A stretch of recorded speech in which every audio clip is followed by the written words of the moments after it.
ใส่หอมบัว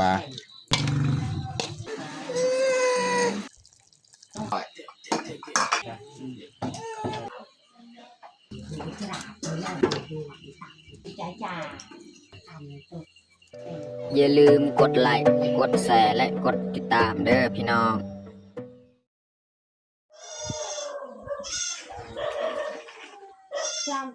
ครับสบายดีแล้วก็สวัสดีเบิร์ดสู่ผู้ทุกคนยินดีต้อนรับเข้าสู่ซองบ่าวยืนมื้อนี้ก็บ่าวยืนสิมาเฮ็ดอาหารแรงเพราะว่ามื้อนี้เฮาก็มีชีวิตเฮาสิมาเฮ็ดซีนอันนี้แม่นเฮาสิเฮ็ดก้อยนะพี่น้องเนาะแล้วก็ส่วนผักนี่แม่นเมียกำลังไปเอาหรือว่าเครื่องหอมมีหยังอันนี้แม่นยอดมะอึกยอดมะบวบ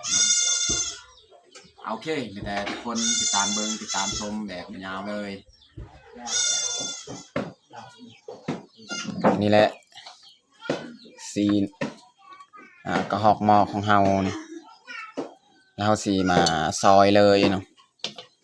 หรือว่าสิปัดสิปาดครึ่งนึงนี่แม่นเฮาจะปาดเฮ็ดซีนลอดแล้วก็ครึ่งนึงนี่แม่นเฮาสิมาเฮ็ดก้อยเนาะลองเฮ็ดก้อยเอาดนแหละบ่เคยกินพี่น้อง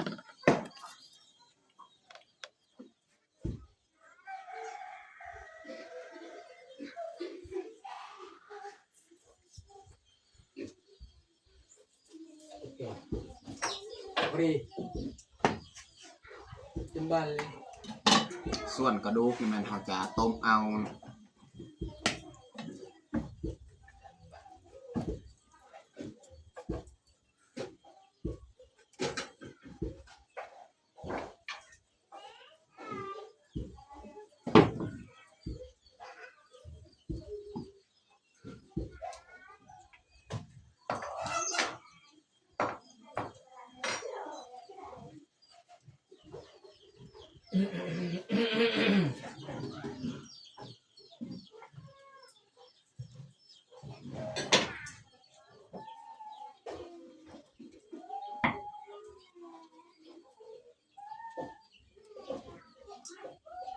ซีนกระหอกหม้อนี่แม่น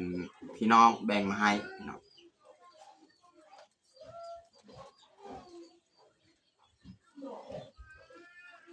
สิลองมาเฮ็ดก้อย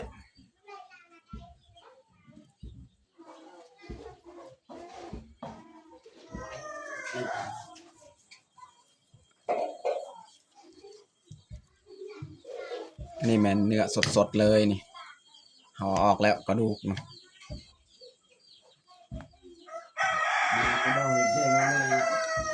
อันนี้เขาจะซอยเฮ็ดซีนลอดครึ่งนึงเนาะแล้วก็สิเฮ็ดก้อยครึ่งนึงประหยัดกันกินพี่น้อง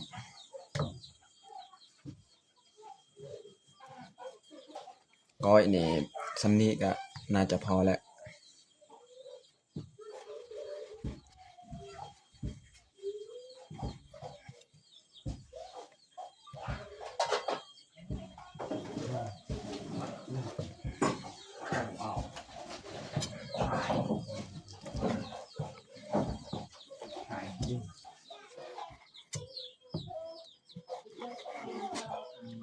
นี่ตัวนี้แหละเราจะเฮ็ดก้อยตัวนี้นี่แม่นเราจะเฮ็ดซีนลอดไว้โอ้เสียงฟ้าห้องพี่น้องเอ้ย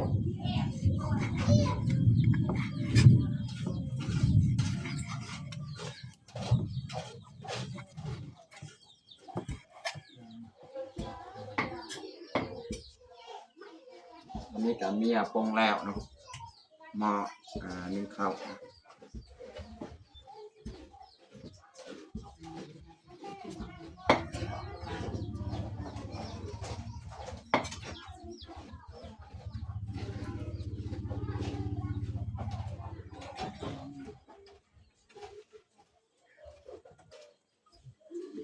ใส่เกลือพี่น้อง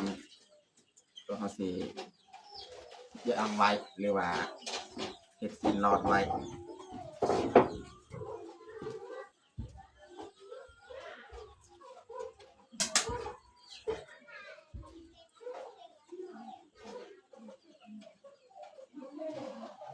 ที่ยังเอามาถึง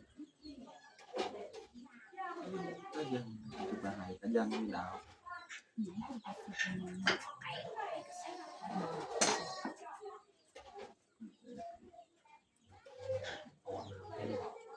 อยู่บ้านเฮานี่วิธีเฮ็ดซีนรอดแบบนี้แหละยางใหม่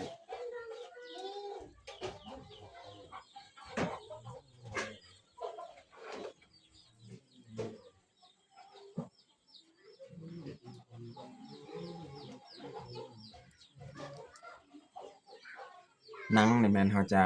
เบาเมื่อกี้นี่ค่อยซอยออกยันมันหยาบหนังมันยางไว้อันนี้เขาเสียบนี่แต่จากหยาบจากแข็ง มีตัวหน่อย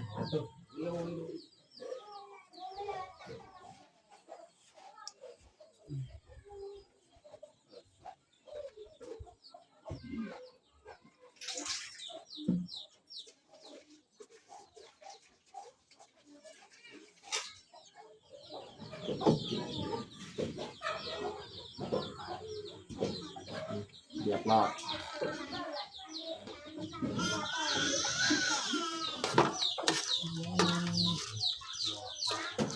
อันนี้ก็เรียบร้อยเนาะซอยนี่อันนี้แมันตัวเขาสิเฮ็ดก้อยเนาะส่วนกระดูกมันเขาต้มกระดูกเขาต้ม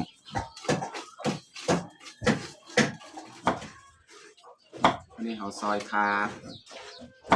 ซอยแล้วเขาก็มาตำอีก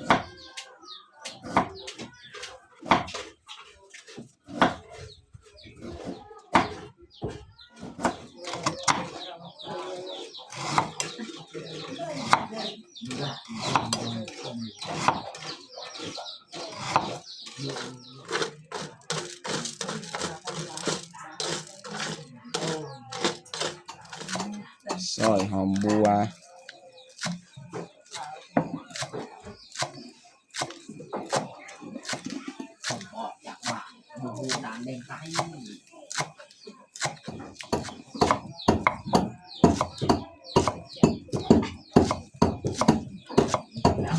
ซอยหอมเปน เจ้าเป็นระเบียบเจ้าลูกแต่ไป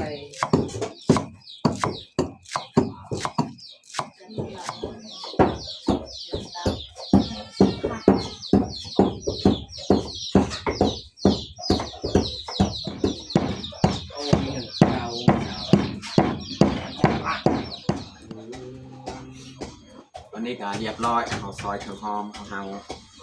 ไม่ได้เขาจะเอาซีนของเขานี่มาคั่วใส่น้ำหน่อยนึงแต่ไม่ได้ใส่น้ำมันใส่น้ำหน่อยนึงเพื่อให้มันติดหม้อ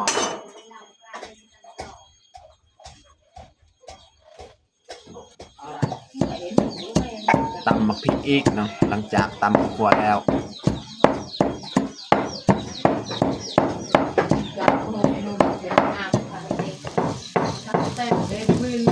วันนี้ครับจะใส่ซีนของเราเลยเนาะใส่น้ำหน่อยนึงมันเดือดแล้ว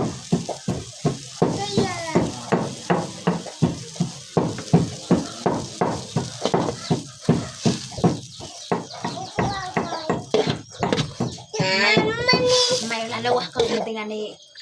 vào đâu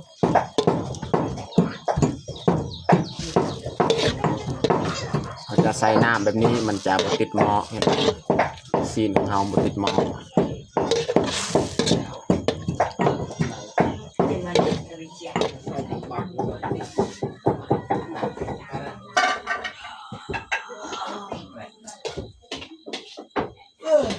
อยู่สิ này này đâu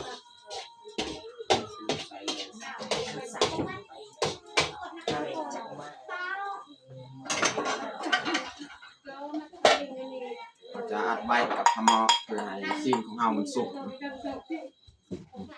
น้องพลอยนี่กินข้าวก้อนหมูแล้ว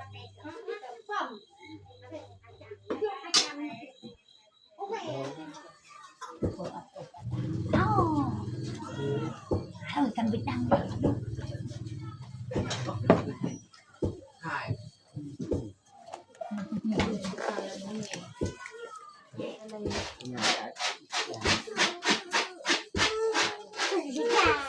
น้องพลอยนี่กินข้าวก้อนแล้วบัดนี้ เป็น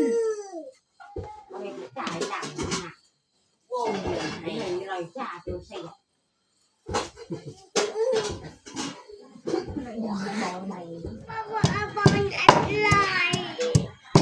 อันนี้ตำมาคาอีก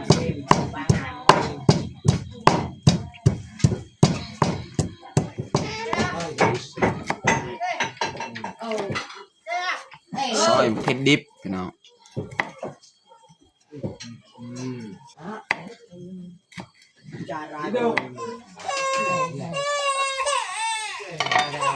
ตอนนี้ก็น่าจะสุกแล้วสูตรของเฮาพี่น้องเนาะ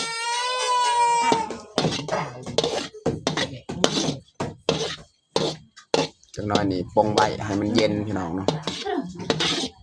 แล้วจึงมาปรุง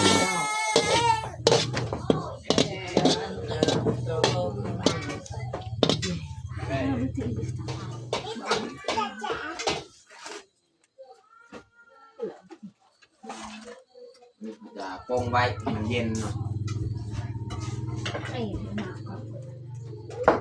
เพื่อเขาสิต้มปลาดุกมาอีกเนาะ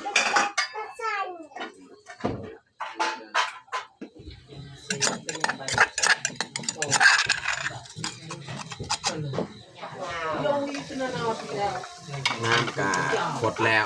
จะใส่พริกกระเทียมมะแคนเนาะมะสีไข่จะใส่ข่าแล้วก็ใส่กระดูกอีกนะพี่น้องเนาะต้มกระดูก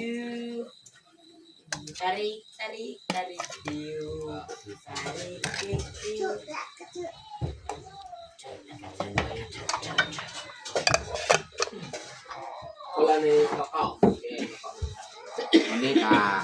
ได้การแล้วนี่เย็นแล้ววันนี้เขาจะเริ่มปรุงเลยวันนี้เขาจะเริ่มปรุงเลยใส่เกลือเป็นนัวบัดใส่เกลือใส่ผงนัวใส่ข่าใส่ข้าวคั่วอีกนะใส่มะเผ็ดพงได้แล้วยันเผ็ดแห้งจังหน่อยเนาะเพราะว่ามะเผ็ดดิบก็มีเนาะเอาผสมเลยแต่ว่ามันแค้นก็เติมน้ำอีกจังหน่อยเนาะ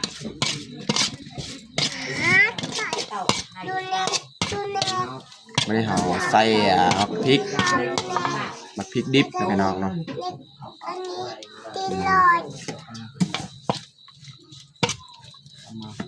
สุดท้ายนี่แม่นเขาจะใส่เครื่องหอมมานี่เขาผสมกันเรียบร้อยใส่หอมบัว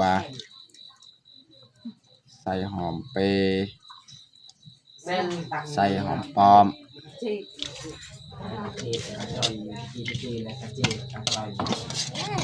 เอาสุดท้ายนี่เขาจะใส่ฮอร์โมนเนาะนี่ไปแล้ว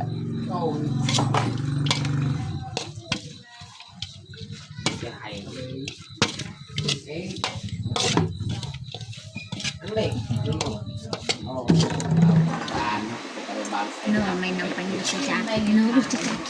ะกินใส่กันมีเกลียว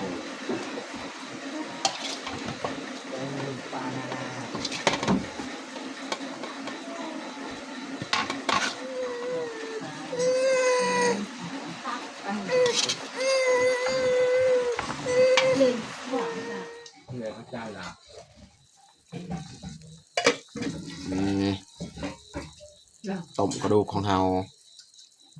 เกลือเป็นนัวเราก็ใส่ไปแล้วเนาะใส่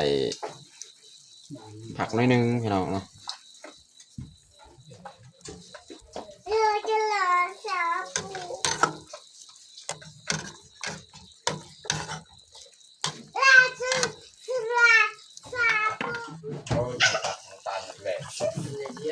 สุกเรียบร้อยพี่น้องต้มกระดูกของเรา เป็นสีแดงตัวนี้นะแต่ว่าก็สุกและดนแล้วต้ม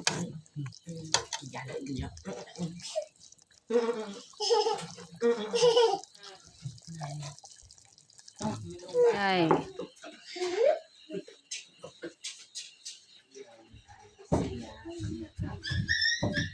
ต้มกระดูกของเขาสุกเรียบร้อย เยอะกว่า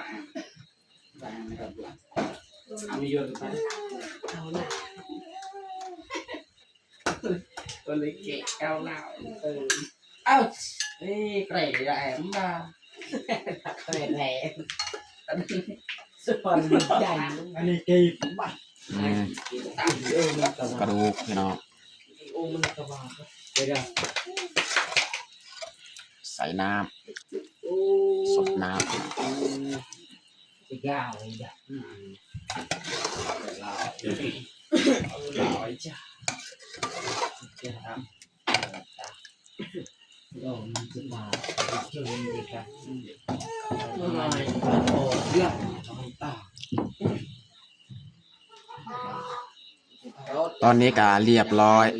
แต่งข้าวของเฮาอันนี้มันต้มกระดูกเนาะใส่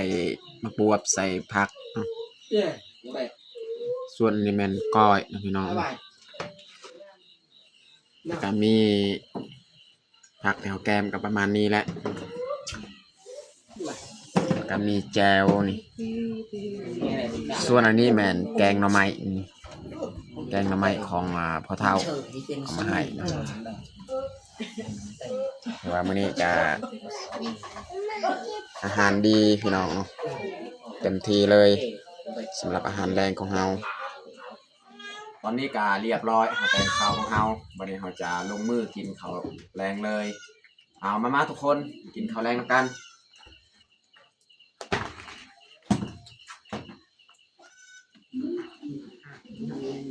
กิน2 คนแรงนี้น้องพลอยก็กินไปแล้วข้าวเมื่อกี้ส่วนพ่อแม่เขาก็แบ่งไว้ว่าพระเจ้าให้กินข้าวก่อนแล้ว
ไทยอยู่จ่าเราทำตัวเป็นตัว ต้นจะเยอะ อันก็ขนาดจ่าสิ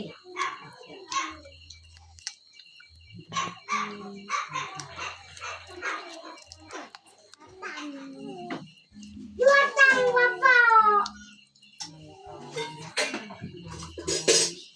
ดุนตะยัวตังตะเปะ